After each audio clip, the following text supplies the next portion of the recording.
오늘 저는 잠언 21장 21절에서 31절의 말씀을 가지고 지혜의 왕이라는 제목을 통하여 하나님의 말씀을 증거하고자 합니다. 사람이 세상에서 지혜가 있으면 부귀뿐만 아니라 장수를 누릴 수가 있습니다. 지혜가 있어야지 장수가 오게 되는 것입니다. 또한 지혜롭게 세상을 살아가는 사람에게 다스리는 권세가 오게 됩니다. 이러한 것을 모두 가진 지혜의 왕은 솔로몬이라고 할 수 있습니다. 솔로몬은 하나님 앞에 백성들을 올바로 재판할 수 있는 듣는 마음을 구했습니다.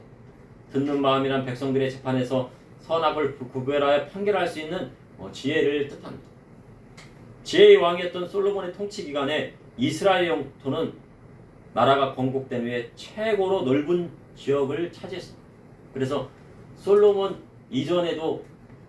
이전보다 가장 넓은 땅을 차지했고 솔로몬 이후에도 그렇게 넓은 땅을 차지한 적이 없었습니다.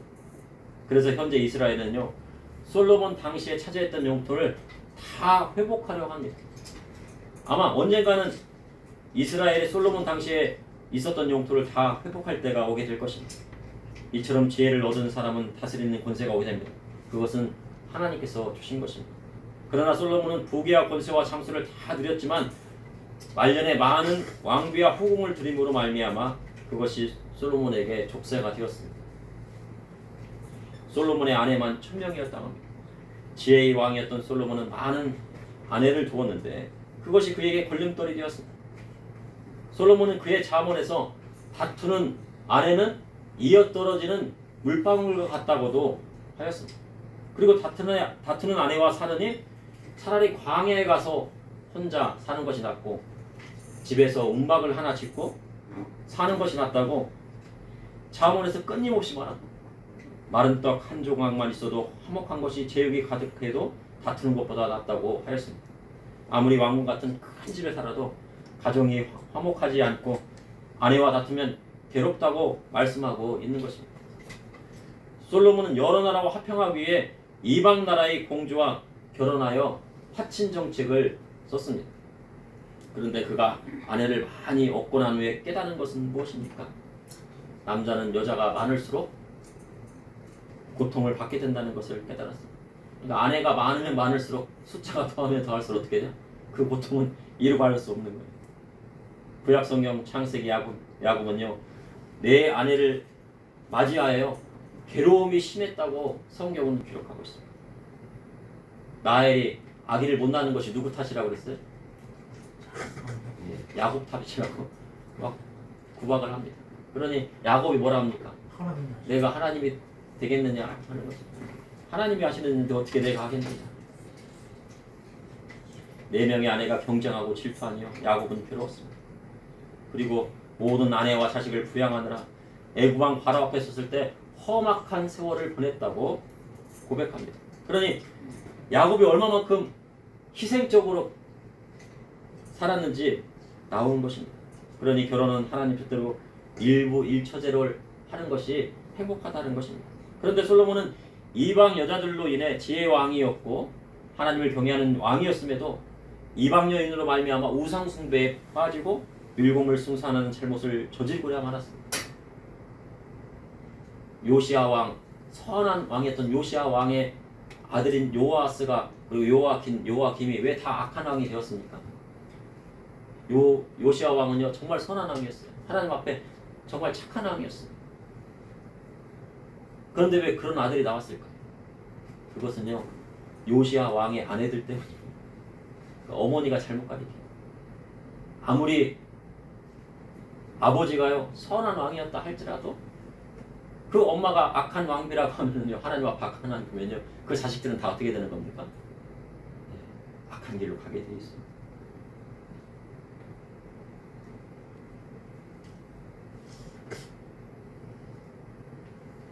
그래서 솔로몬의 말년은요 타락한 크리스찬의 모형을 그대로 보여주고 있습니다. 그로 인해 이스라엘은 둘로 나뉘어 남유다와 북이스라엘로 쪼개지고 두 나라는 끊임없이 싸웠습니다. 아무리 악한 아이들라도요 악한 아들이라도 어머니와 기도하면 어떻게 됩니까? 결국에는요 어떻게 다시 돌아오더라. 하나님 앞에 선한 어머니의 기도, 하나님 앞에 드리는 어머니의 기도가 어떻게 해요? 깡패 같은 자식이라도요 나중에는 목회자라도 이끄는 것을 제가 보았습니다. 그러니요 신앙을 가진 여인이 얼마나 중요합니까? 솔로몬이 타락하여서 이스라엘은 둘로 나뉘어 남유다와 북이스라엘로 쪼개지고 두 나라는 끊임없이 싸웠습니다. 그러니 솔로몬을 지혜의 왕이라 할 수 있겠습니까? 누구 때문에 나눠졌습니까? 솔로몬의 타락 때문에 나눠졌는데 이 솔로몬을 지혜의 왕이라고 할 수 있겠습니까? 지혜의 왕은 누구십니까? 오직 하나님 한 분뿐이신 것입니다. 솔로몬이 지혜로운 것이 아니라 하나님을 경외하였기에 지혜를 얻은 것입니다. 오늘 보면 잠언 21장을 보니 지혜로도 못하고 명철로도 못하고 모략으로도 여호와 하나님을 당하지 못함을 말씀하고 있습니다. 이를 통해 이 시대를 살아가는 저와 우리 성도님에게 하시는 하나님의 말씀은 무엇인지 여러분과 함께 나누고자 합니다. 첫째, 지혜의 왕은 공의와 정의의 하나님이십니다. 잠언 21장 21절에 공의와 인자를 따라 구하는 자는 생명과 공의와 영광을 얻느니라. 공의란 하나님의 공의를 말씀하고 있습니다. 하나님의 공의는 의인은 구원하시고 악인은 어떻게 하시는 게 하나님의 공의예요? 악인은 심판하시는 게 공의예요. 의인은 어떻게 하신다고요? 어떻게든 구원하시고 악인은 어떻게 해요? 심판하시는 것이 뭐라고요? 하나님의 공의인 것입니다. 세상의 악한 자를 심판하는 것이 하나님의 정의입니다. 여자와 아기를 죽이고 여자와 아이들을 인질로 잡는 자를 심판하시는 것이 하나님의 정의입니다. 그런데 세상 권력자는요 그러한 자를 뭐하라고 합니까? 야, 용서해주고 사랑해, 화해해, 잘 대해줘 그러는 것입니다. 그런데 그것은요 하나님께서 원하시는 정의입니까? 하나님께서 원하시는 정의가 아닙니다. 그러한 자를 사랑으로 용서해주라는 지도자는 그에게서 통치권이 사라지는 것입니다. 그것이 성경에 나와 있습니다. 하나님은 공의의 하나님이십니다. 또한 하나님은 인자하신 분이십니다. 하나님의 인자는 끝이 없습니다. 하나님은 그분을 미워하고 대적하는 자의 죄를 갚되 몇 대까지 하신다고요? 네, 3대까지 하십니다. 하나님을 사랑하고 그분의 계명을 지키는 자에게는 천대의 은혜를 베푸시는 분입니다. 그러니 예수님을 믿으면 어떻게 됩니까? 그동안 있었던 저주들, 집안 대대로 내려온 저주 그런 것들이요 다 끊기게 돼 있어요. 어떤 사람은요 대대로 무당이 팔자라고 합니다. 근데 무당이 안 되면 어떻게 해요? 몸이 아프다는 거예요. 병원에 가도 뭐라고 합니까? 병명이 안 나와요. 그런데요 신내림을 받으면요 그 아픈 것이 사라진다는 거예요. 그런 저주도 있어요. 무당이 될 그걸 뭐라고 해요? 무당이 될 팔자라고 하는데요. 그런데 그런 사람도 예수님 믿으면 그 저주에서 어떻게 됩니까? 끊겨지게 되는 것입니다. 예수님을 믿으면요 모든 저주에서요 끊겨지게 됐어요. 왜요? 예수님께서 모든 저주와 질고를 다 어떻게 하셨어요? 십자가 지실 때 같이 지고 가셨잖아요. 그래서 우리에게 해방이 있는 것입니다. 하나님의 사랑은 영원합니다. 그의 백성을 구원하시기 위하여 하나밖에 없는 독생자 예수 그리스도를 이 땅에 보내주셔서 십자가에 내어 죽기까지 우리를 사랑하셨습니다. 그러니 하나님의 인자하심은 어떡합니까? 무궁하시고요. 무궁하고 영원한 것입니다. 공의와 인자를 따라 구하는 자란 하나님의 공의와 인자하심을 따라 살기를 원하는 모든 성도를 말씀하고 있는 것입니다. 그에게 뭐가 있습니까? 생명과 공의와 영광이 함께합니다. 하나님을 높이길 원하는 성도에게는 그분께서 그를 높여주시는 것입니다. 아각 사람 하만이요 모르드게뿐만 아니라 유대인 전체를 다 진멸하라고 할 때 하나님께서 왕비 에서를 통하여 이스라엘을 구원하여 주시고 하나님의 공의와 인자하심을 따른 모르드게를 어떻게 합니까? 높여주셨어요. 모르드게를 달고자 했던 그 막대기에다가 큰 기둥에다가 누구를 달았습니까? 하만을 달더라 이겁니다. 그런데요 사울왕은 사무엘 선지자가 아말렉을 진멸하고 아각 왕을 죽이라 하였지만 하나님의 뜻을 거역하고 아말렉 왕을 살려서 왔습니다. 하만이 어디 사람입니까? 아각 사람이에요. 그런데 사울왕 때 누가 있었어요? 아말렉의 왕? 아각 왕이 있었어요. 그러니 이 하만은 누구의 후손이에요? 아말렉의 후손인 거예요. 하나님께서 왜 아각 왕을 죽이라 하셨을까요? 사울왕이. 아말렉은요 여자와 아기를 죽이기 때문에 그래요. 한 민족 전체를요 다 멸족시키려고 하는 거예요. 그래서 뭐라고 하셨어요? 진멸을 하셨습니다. 그러나 사울왕은 그렇게 하지 않았습니다. 그래서 하나님께서 사울왕의 통치권을 거두어 누구에게 주신 겁니까? 네, 다윗에게 주신 거죠. 잠언 21장 22절에 지혜로운 자는 용사의 성에 올라가서 그 성에 의지하는 방벽을 허느니라. 지혜로운 자는요 용사의 성에 올라갑니다. 용사의 성에 올라간다는 것은요 목숨을 걸었다는 거예요. 통치권은요 자기의 목숨을 걸고 싸우는 자에게 오는 것입니다. 다윗에게는요 30용사가 있었고 그 중에서도요 가장 용맹스러운 3명의 용사가 있었는데 그들은 어떻습니까? 야 저기 가서 저기 적군에게 있는 저 우물물을 떠는 물을 마셨으면 좋겠다 그러니까요 3명의 용사가 막 손살 같이 가가지고 어떻게 해요? 적군에 들고 가서 그 우물을 떠다가 갖다 주더래요. 그리고 다윗은 어떻게 싸웠습니까? 자기 목숨을 다 바쳐서 싸웠어요. 그러면 세금은 누구에게 내는 겁니까? 세금은 누구한테 내야 돼요? 자기 목숨을 다 바쳐 나라와 국민을 위해 싸우는 사람을 위해서 세금을 내는 거예요. 지도자라도요 국민의 재산과 생명을 지켜주겠다고 하는 사람들한테 뭐 해야 되는 거예요? 세금을 내는 거죠. 그리고 나라의 지도자는 어떤 사람이어야 합니까? 나라의 지도자는 어떤 사람이어야 돼요? 내가 지도자가 되고 대통령이 되겠다면 어떤 사람이 돼야 돼요? 권력도 얻었는데 부도 얻겠다 하면 안 되는 거예요. 권력을 얻었으면 뭐를 포기해야 돼요? 자기의 재산을 포기하고요 권력을 얻어야죠 되는 겁니다. 자기의 소유를 다 내어주고 나라와 국민을 위해 살겠다고 하는 사람이 대통령이 돼야 됩니다. 근데 우리나라 대통령 중에 그렇게 한 사람들이 많이 있습니까? 대통령 끝나고 나니까 뭐 그냥 재산이 더 늘었어요. 그죠? 초대 이승만 대통령이요 자유민주주의와 한미동맹, 기독교 정신을 바탕으로 한 헌법을 통해 이 나라를 세웠습니다. 그러나 이승만 대통령의 대한민국 건국을 비판하는 사람들이 있습니다. 이승만 대통령은요 우리 민족의 독립을 위해 자기의 전 재산을 다 바치신 분입니다. 그러니 이승만 대통령을 비판하면 어떻게 돼요? 자기 전 재산을 다 나라에 바치고 비판을 해야 한다는 결론이 나오는 것입니다. 그렇지 못하다면 비판할 자격이 없습니다.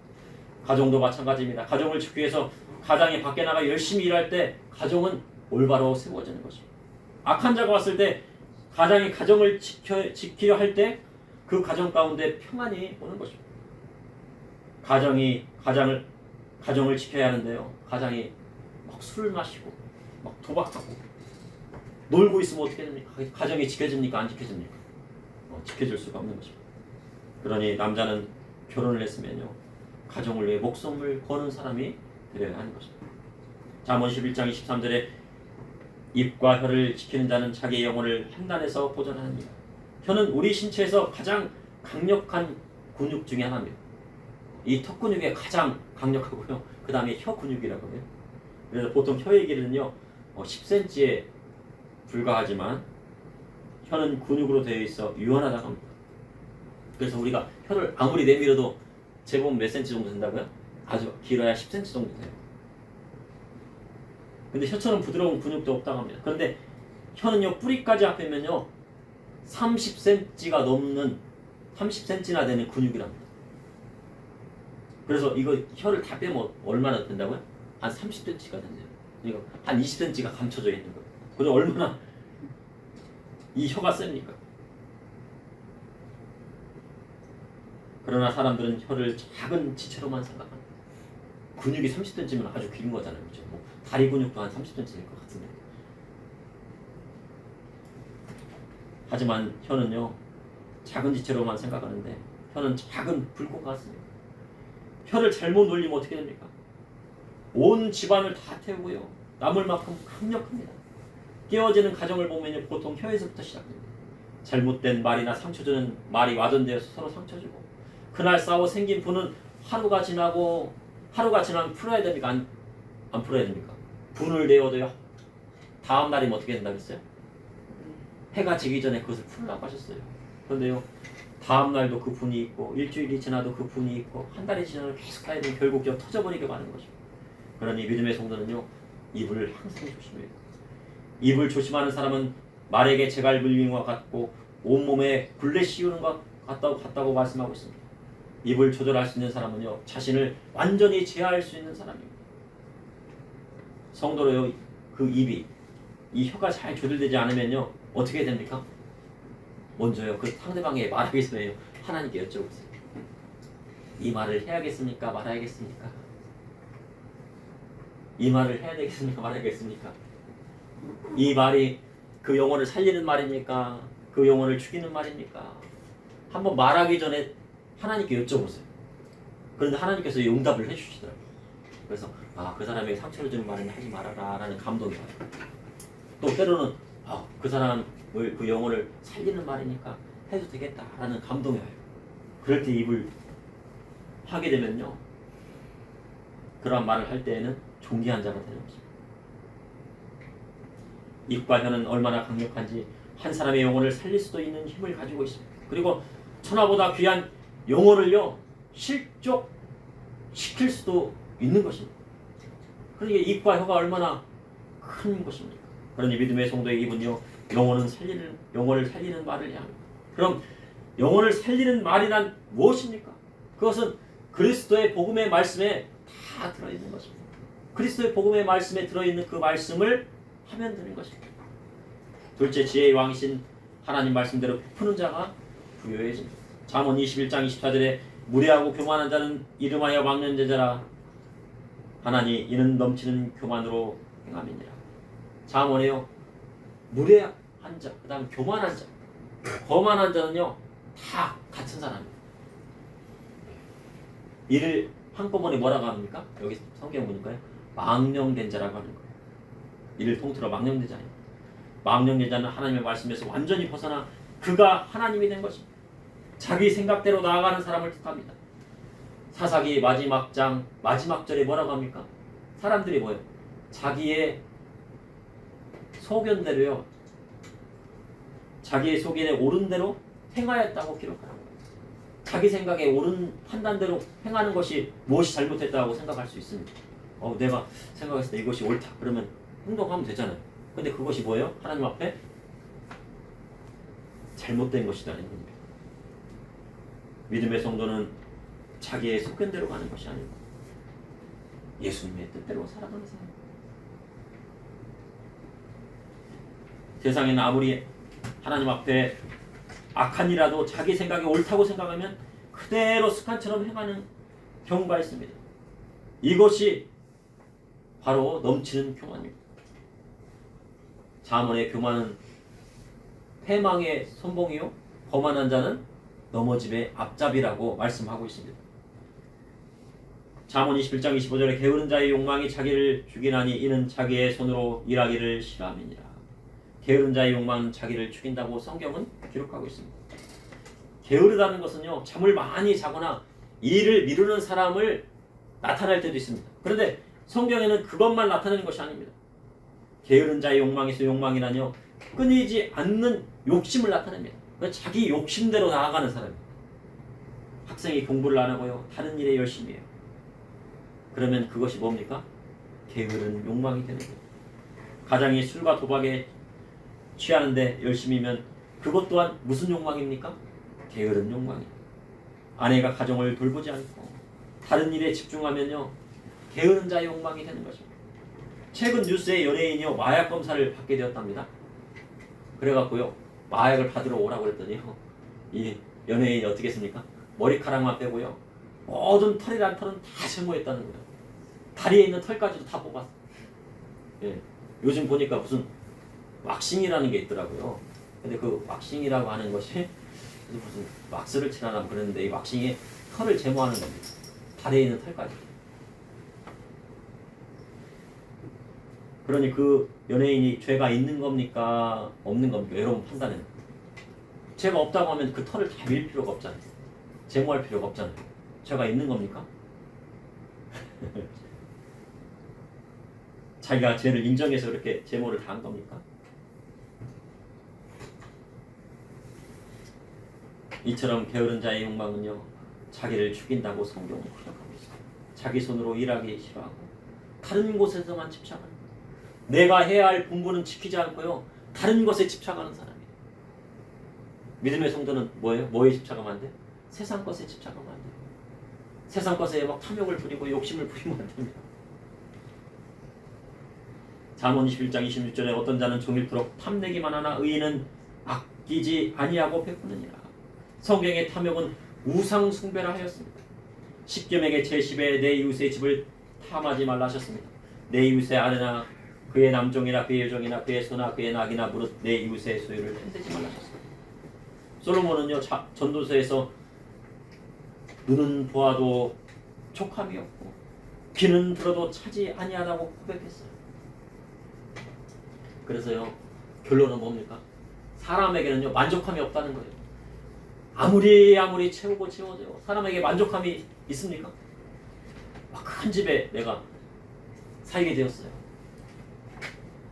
처음에는 좋은데요, 한 3달 지나고 4달 지나면요, 만족함이 없어요. 저도 서울에 올라와서요, 한 2평 되는 고시원 그 독서실에서 산 적이 있었습니다. 그래서 거기서 이제 아르바이트도 하고 이제 공부도 하고 막 그랬거든요. 그렇게 좁은데 딱 누우면은 사람 하나 딱 누우면 끝이에요. 그래서 아침에 일어나서 또 아르바이트도 하고 저녁에 가서 또 성악 레슨도 받고 그랬습니다. 그런 세월을 했는데 나중에 이제 조그만 방을 얻게 되었는데 너무나도 행복하더라고요. 예, 좀 뒹굴 수 있는 방이 생기니까 행복한 거예요. 근데 또 거기서 또 만족하지 못해요. 그래가지고 이제 조금 넓은 이제 결혼하고 나서 이제 조금 넓은 집으로 이사했더니 너무 좋더라고요. 야, 이것이 천국인가 그랬는데 또 살다 보니까 또 만족하지 못해요. 사람이 그렇다는 거예요. 돈도 마찬가지입니다. 처음에요, 종잣돈 1억을 모으는 것이 힘이 든다고 해요. 사람들이 왜 1억을 모으려고 그래요? 1억까지 모으는 데가 힘이 든다고 합니다. 그런데 1억을 모으게 되면은 5억이 되는 것은요, 순식간이에요. 그런데 5억을 모으면 10억을 모으게 되는 것은요, 또 순식간이에요. 근데 10억을 또 모으면은 100억을 모으는 데는 또 순식간이에요, 부자들. 그래서 뭐를 모으라고요? 1억을 모으려고 해요. 그래서 사람들이 보통 내가 돈이 많이 벌었다 좀 만족하는 수준이 뭐냐면요, 100만 장자라는 것입니다. 그래서 우리 돈으로 한 10억 정도, 13억 정도가 됩니다. 그런데요, 이 100만 장자가 된 다음부터는 뭐예요? 많이 벌어도요, 채워지지가 않아요. 돈을 아무리 벌어도 이 욕심이란 것이 채워지지 않는 것입니다. 이 세상에 최고의 부자라고 하는 워렌 버핏의 아침 식사가 뭡니까? 우리는요, 막 된장찌개 먹고 밥을 먹어야 되잖아요. 콜라 한 잔에 고요, 맥도날드 햄버거 하나 먹는 게요. 그러면 워렌 버핏의 삶이 낫습니까? 여러분들의 삶이 낫습니까? 그것은 여러분들의 판단이 맡기겠습니다. 아무리 100만 자더라도 만족하지 못하는 것이 사람입니다. 그래서 어떤 사람은 종일토록 탐하기만 하고 올바로 쓰지 못하는 것이에요. 부자가요, 막 창고에 막 쌓을 것을 쌓아두고서 야, 이제 이것을 가지고 평생 살아야겠다 그랬더니 하나님께서 뭐라고 하세요? 야, 오늘 밤 너 내가 데려가야 되겠다. 그러니까 써보지도 못하고 헛것이 되었어요. 그러나 의인은 탐욕을 부리지 않고 아끼지 아니하고 베풉니다. 야고보서 5장에 보니 부자가 말세의 재물을 모으는 것이 얼마나 위험한 일인지 기록되어져 있습니다.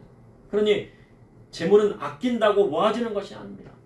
정말 아끼는데 더 가난해지는 경우도 있다고 하는 거예요. 내가 쓰지 않고요, 정말 아껴가지고 쪼개가지고 막 사는데도 불구하고 더 가난해지는 경우가 있더라고요. 차라리 그럴 바는 어떻게 해요? 쓸 때 쓰고 하는 것이 진정한 행복이 되는 것입니다. 잠언 21장 20절에 악인의 재물은 본래 가증하거든 하물며 악한 뜻으로 드리는 것이야. 가증하다는 것은 고약한 냄새가 나고 몹시 혐오스럽고 역겹다는 것입니다. 주님 산상수훈에서 하나님 앞에 예물을 드리러 갔다가 형제와 원망 들을 만한 일이 있으면 어떻게 하라겠어요? 예물을 놓아두고요. 형제가 가서 화해한 다음에 예물을 드려라. 그래야 하나님께서 받으시니. 악한 마음으로 미워하는 마음으로 하나님 앞에 드리면 하나님께서 앞에 드려지는 예물이 될 수 없습니다. 남유다 왕국의 BC 586년에 바벨론이 완전히 망한 것은 예물을 드리지 않았기 때문이 아닙니다. 주님 바리새인에게 의와 긍휼과 믿음을 저버렸다고 하신 것처럼 남유다 백성은 하나님의 의도 버렸고 긍휼도 버렸고 믿음 자체도 버렸습니다. 형제를 종으로 삼아 희년이 되어도 집으로 돌려보내지 않고 하나님 말씀대로 이제 회개했다고요. 어떻게 해요? 형제를 종에서 이제 자유자가 돼서 집으로 돌려보냈다고 한 다음에 나중에 어떻게 해요? 다시 잡아와서 종으로 삼더라 이거예요. 그랬더니 하나님께서 어떻게 했어요? 어떻게 심판하셨습니까? 그러한 백성들 위로우신 하나님께서 그분의 말씀을 거역한 백성들을요 바벨론의 포로로 잡아가는데요.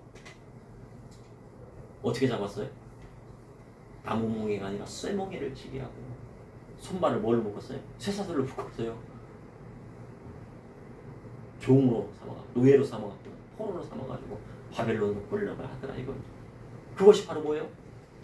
하나님의 정의인 거예요. 셋째 지혜의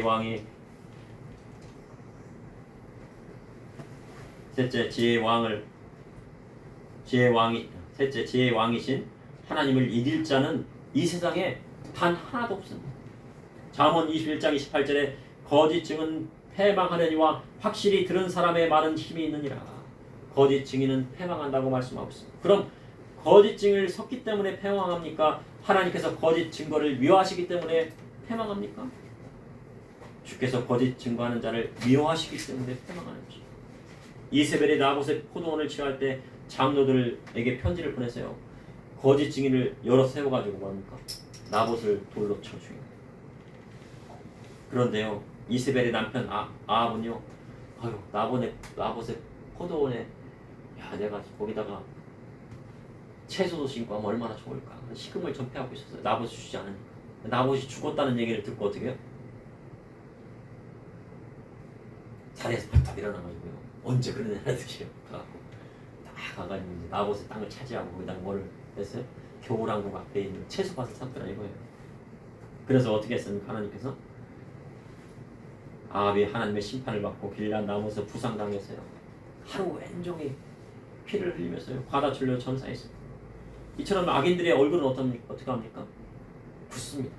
잠언 21장 29절에 악인은 자기 얼굴을 굳게 하나 정직한 자는 자기의 행위를 상가느니라. 악인은 자기 얼굴을 굳게 한다고 성경 기록하고 있습니다. 쉽게 이야기하면 악인은 얼굴에 뭐를 깔았다고요? 철판을 깔았다. 사기꾼이 사기칠 때요, 굳은 표정으로 사기를 치나요? 아니면 웃으면서요, 친절하게 하면서요 사기치나요? 어떻게 사기쳐요? 막 인상 팍 쓰면서 사기칩니까? 아니, 친절하고 상냥하게 사기칩니다. 웃으면서 간도 쓸개도 다 빼줄 것처럼 하다가 사기를 탁 치는 거예요. 어디에 투자하면 투자한 돈의 10배를 벌 수 있어. 어린이 여러분, 돈이 10,000원 있는데 너가 나한테 10,000원을 주면은 내가 10배를 벌 수 있도록 해줄게. 10만 원 벌 수 있어. 그럼 투자하겠습니까? 안 하겠습니까? 투자하고 싶죠? 네? 10,000원인데 10만 원 버니까. 근데 그렇게 투자하면 어떻게 돼요? 보통 그런 사람은 사기꾼이라는 거예요. 그러면은 자기가 투자했던 10,000원도 이제 빼앗기는 거예요.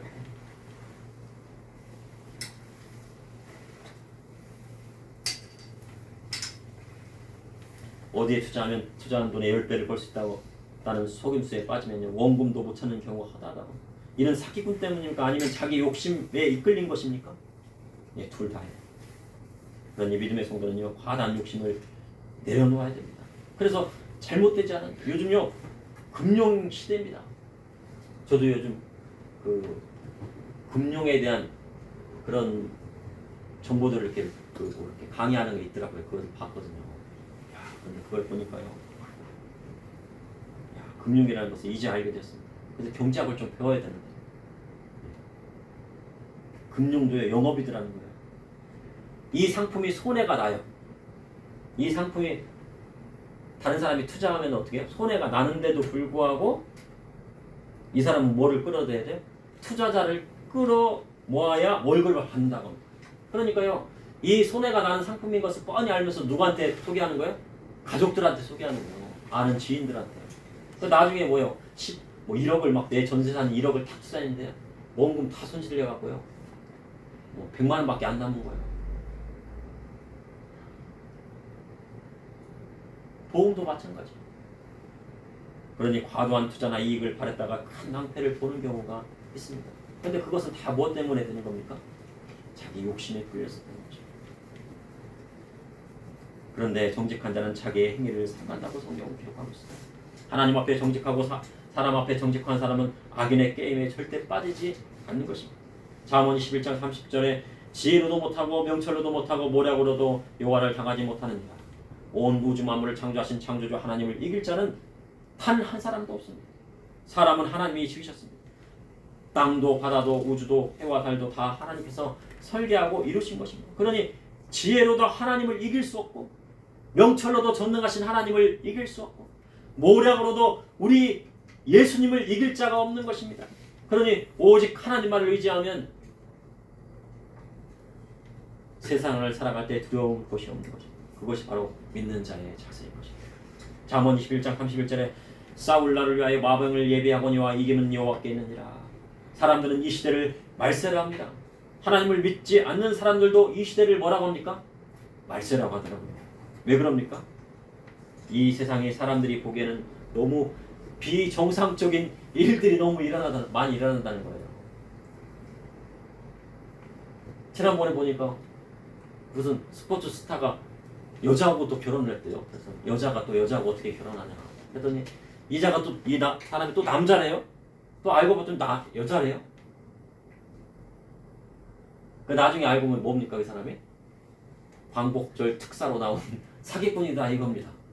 사기 혐의로 광복절 특사로 사기 혐의에서 나왔다고 합니다. 근데 또 사기를 친 거예요. 상식에서 벗어난 일이 많이 있기 때문에 과거의 상식이었던 것이 지금 비상식이 되고 과거의 비상식적인 것이 상식적인 것이 되었습니다. 그런데 그러한 것을 크게 느끼는 것은 바로 누구여야 됩니까? 성도여야 돼요. 그냥 웃어서 넘길 일이 아닙니다. 하나님 말씀에서 벗어난 일들이 세상에서 상식이 되어가겠습니다. 그래서 말세에는 점점 나라와 나라가 대적을 하고 민족이 대적하게 되어 있습니다.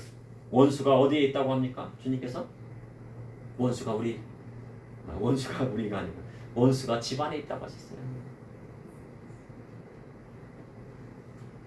서로 자기가 옳다고 싸우는 시대가 되었다는 거예요.